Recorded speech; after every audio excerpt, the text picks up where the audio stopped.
மதுரையைச் சேர்ந்த 40 வயசான பூரணச்சந்திரன். இவர் என்ன பண்ணியிருக்காருன்னா, இப்ப திருப்பரங்குன்றத்தில அந்த தீபத்தூண்னு சொல்லப்படுற அந்த தூண்ல தீபம் ஏத்த முடியாததுனால, தீ குளிச்சு இப்ப இறந்து போயிருக்காரு. ஆக்சுவலா உங்களுக்கு நல்லா தெரிஞ்சிருக்கும். இப்ப தமிழ்நாட்டில இந்த திருப்பரங்குன்றம் இஷ்யூ வந்து போயிட்டு இருக்கு.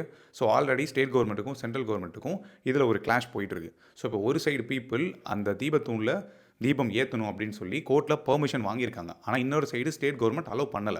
அந்த கோர்ட்டோட பெர்மிஷன் இருந்தாலுமே, அவங்க வந்து அந்த தீபத்தூண்னு சொல்லப்படுற அந்த தூண்ல தீபம் ஏத்துறதுக்கு அலோவ் பண்ணல. என்ன பிரச்சனை அப்படின்னா, ஒரு சைடு பீப்பிள் அந்த இடத்துல தீபம் ஏத்தணும்னு சொல்றவங்க, காலங்காலமா இந்த வழிமுறைகள் இருந்துச்சு. அதனால நம்ம வந்து இப்ப லாஸ்ட் ஒரு 10 வருஷம், ஒரு லாஸ்ட் டிகேட்ஸ்ல அதுக்கு முன்னாடி சில வருஷங்களா அந்த இடத்துல அந்த தீபங்கள் ஒழுங்கா ஏற்றப்படல. அதனால அந்த ட்ரெடிஷன நம்ம ஃபாலோ பண்ணணும். அதனால அந்த தீபத்தூண்ல நம்ம இதுக்கப்புறம் தீபம் ஏத்தணும்னு சொல்லி கோர்ட்ல பெர்மிஷன் வாங்கிட்டாங்க.